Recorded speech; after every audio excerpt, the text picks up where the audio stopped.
All right. Good afternoon. At least it is for me.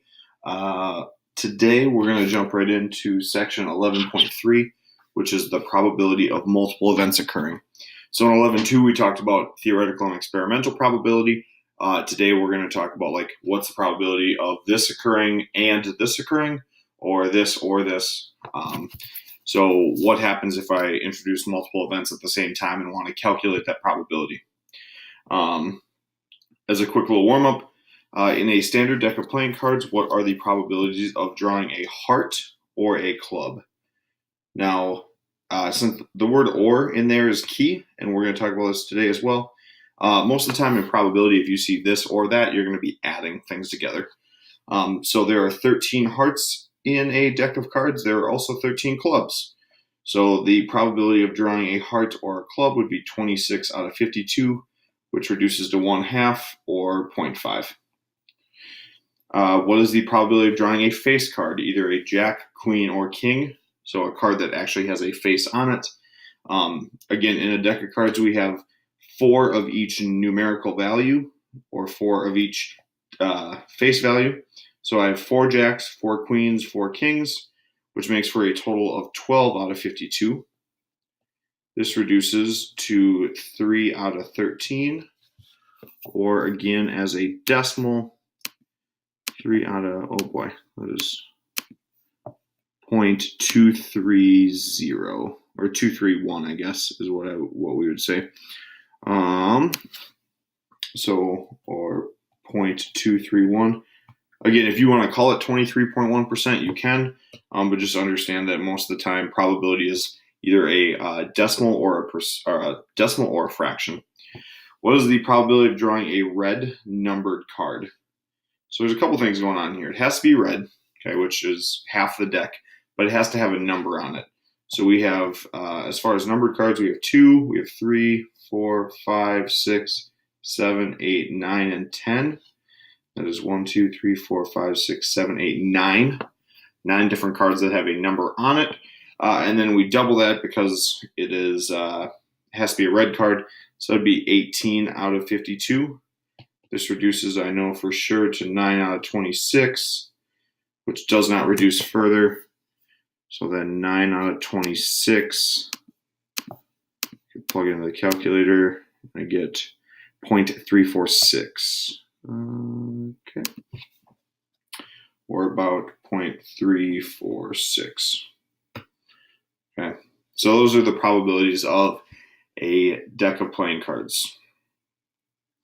So first thing we have to talk about is the difference between independent events and dependent events.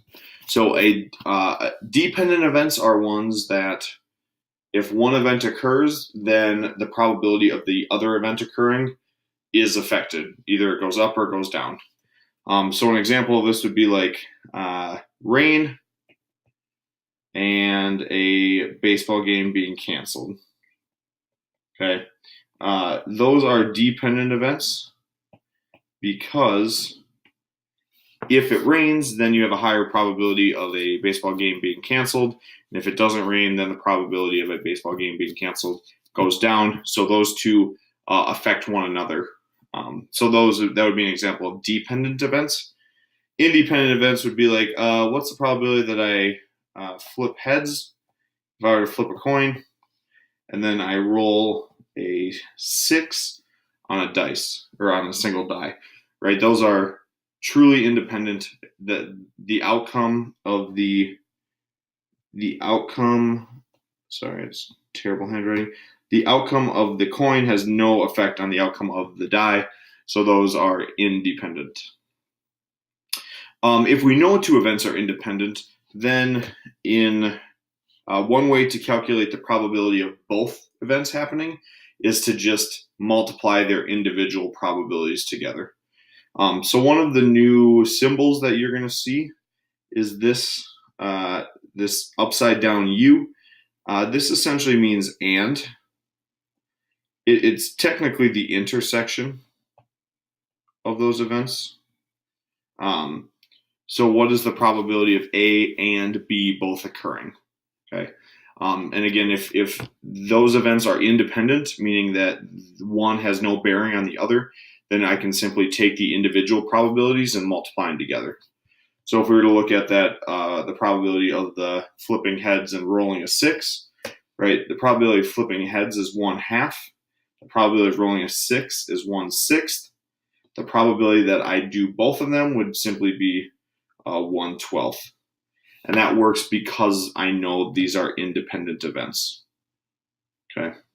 So, new thing is that symbol, that upside down U, is the intersection in what's called set notation.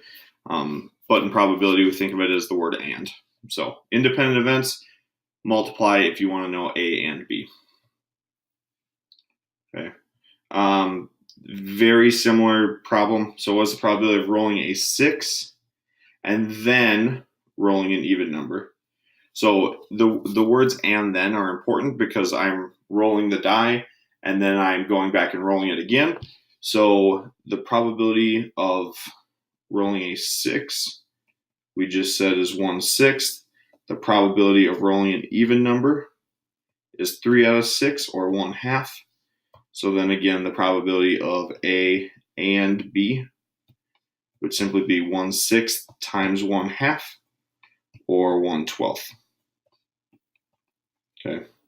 The problem gets much more interesting / difficult if they are dependent events, and that's something that we'll talk about in section 11.4. Okay. So real quick, are A and B independent? If I give you the probability of A, the probability of B, and the probability of both happening, are they independent? And basically the check is as simple as, if I multiply their individual probabilities, do I get this 0.1 that we're given for the and probability? So if I take 0.40 and multiply by 0.25, do I get 0.1? If I do, then they are defined as independent, and if not, then they are dependent. 0.25, puppy dog's going crazy back there. 0.1, so sure enough, these are, yes, A and B are dependent. Nope, A and B are independent. Sorry about that. So because I could multiply their probabilities together and get 0.1, that means that A and B are indeed independent of one another. They have no effect on each other. Okay. The next sort of terminology that we have to talk about is mutually exclusive. And mutually exclusive events simply can't happen at the same time, meaning that the probability of event A and event B occurring is 0. So they can't coexist, they can't simultaneously occur. Okay.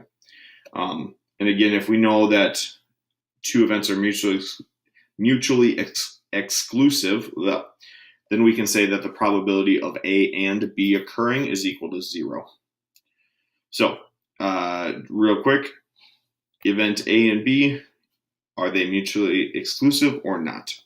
If I roll an even number, can I roll both an even number and a multiple of 3 with a single roll of a die?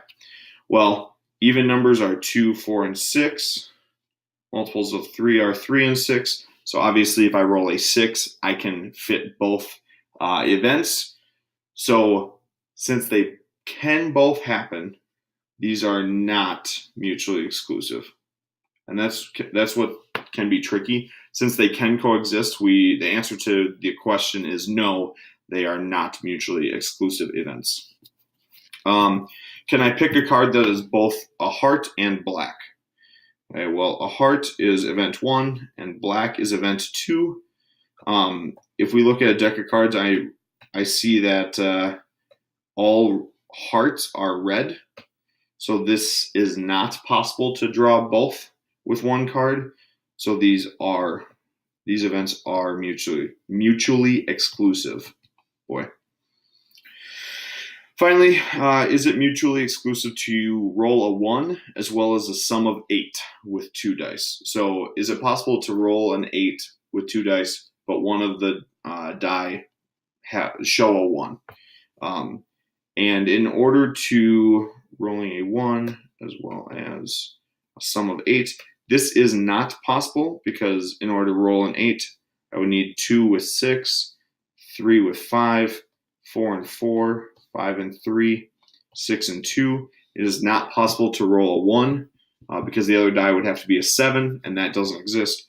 So these are mutually exclusive.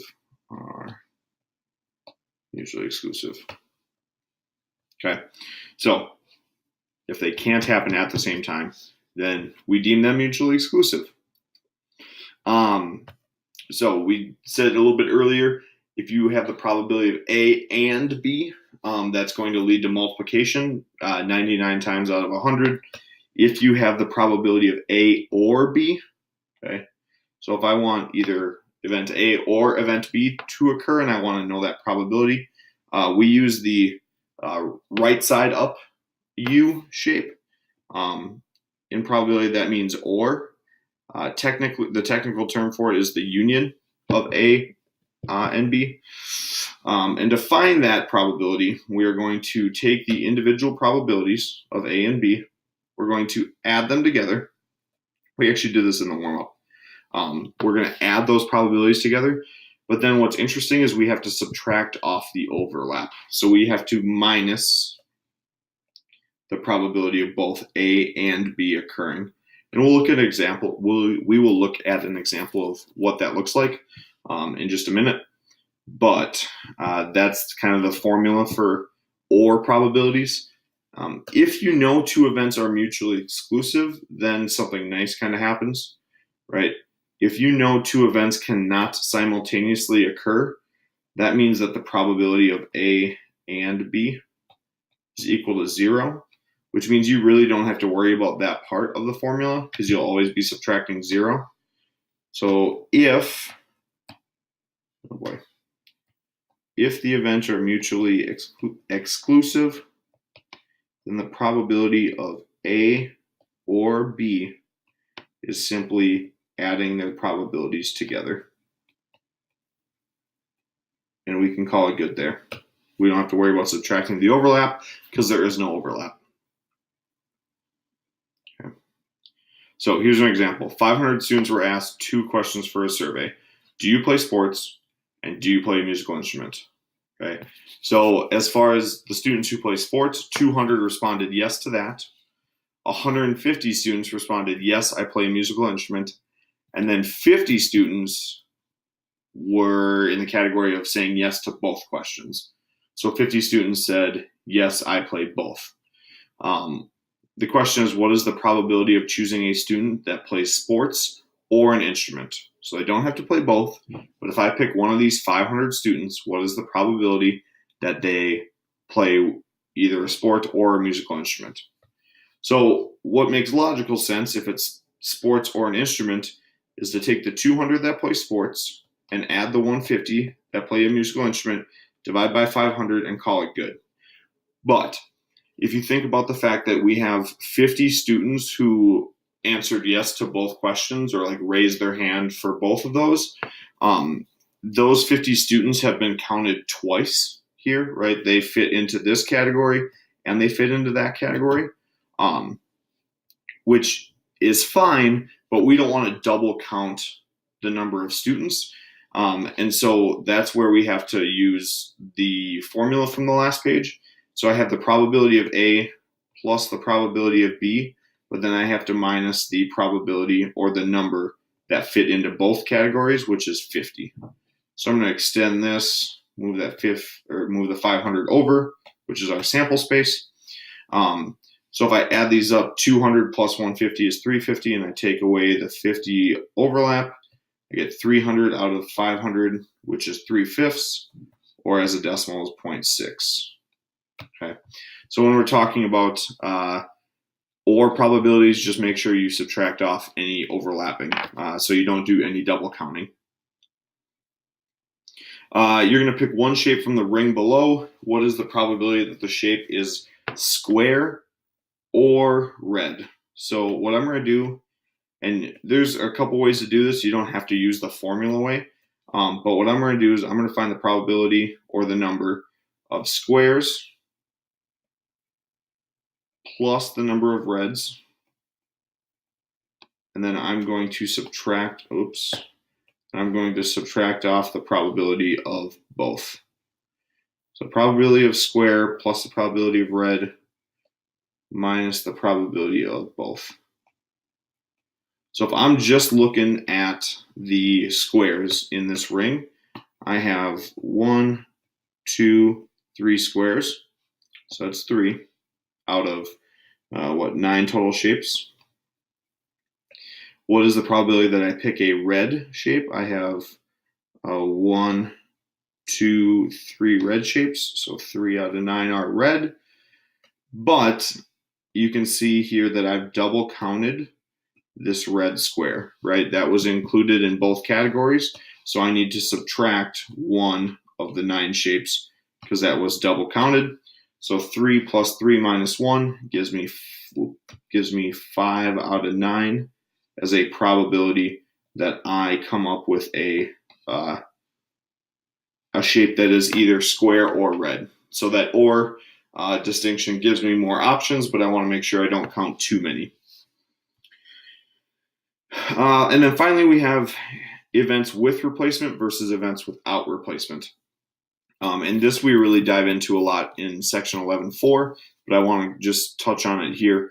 2 students are picked from a class of 35 to win free lunch from a restaurant of their choice, which is kind of exciting. The class consists of 15 boys and 20 girls. What is the probability that both winners are girls? So, right, all the names in the hat, mix them all up. I draw out a name. What's the probability that the first one is a girl? That would be 20 out of 35. And since it's a girl chosen and another girl chosen, I'm going to use multiplication here.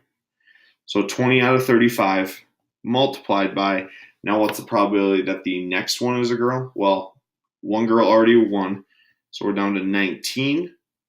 But then we're also down to 34 names, assuming that girl, the first winner, her name was taken out of the hat. So there's one fewer girl as well as one fewer name in the hat. And now we're just going to multiply those together. You can either, I'm just going to type all this in at once because I really only care about the final answer. So 20 out of 35 times 19 out of 34. It's going to give me the decimal first. Then we'll get the fractional answer. So 38 out of 119, which is equal to I'm just going to call it 0.32. Okay, so that is the probability. We have about a 32% chance that both winners are girls. The same question, but now what if the same student is allowed to win twice? It doesn't seem fair. But what is the probability that I go girl for both winners if the same person can win twice? So the probability that the first winner is a girl is, of course, 20 out of 35. But then if we allow that name to go back in the hat to be chosen again, I still have 35 names in the running, and I still have 20 girl names to be chosen. So I have 20 out of 35 times 20 out of 35. So I'm just going to do 20 out of 35 and then square that because I'm multiplying by the same thing. So it's 0.327, which as a as a fraction is 16 out of 49. So you can see here that the chances or the probability goes up slightly. So 0.32 to 0.327. The probability goes up ever so slightly if I allow the same person to win twice. And in probability, you see this a lot. This first problem is what we would call without replacement. Because the first winner was not allowed, her name was not replaced, meaning she was not allowed to win again. And this second example is with replacement, of course, meaning that I have put her name back into the running, and she could win yet again. Okay. So sometimes it'll actually use the phrase with replacement versus without replacement. And sometimes it'll just, sometimes you kind of have to pick it up from the context of the problem. So that's that. That wraps up 11.3. The homework is out of the book on page 691. It can be submitted online. Hope you have a great day. We'll see you soon. Go outside.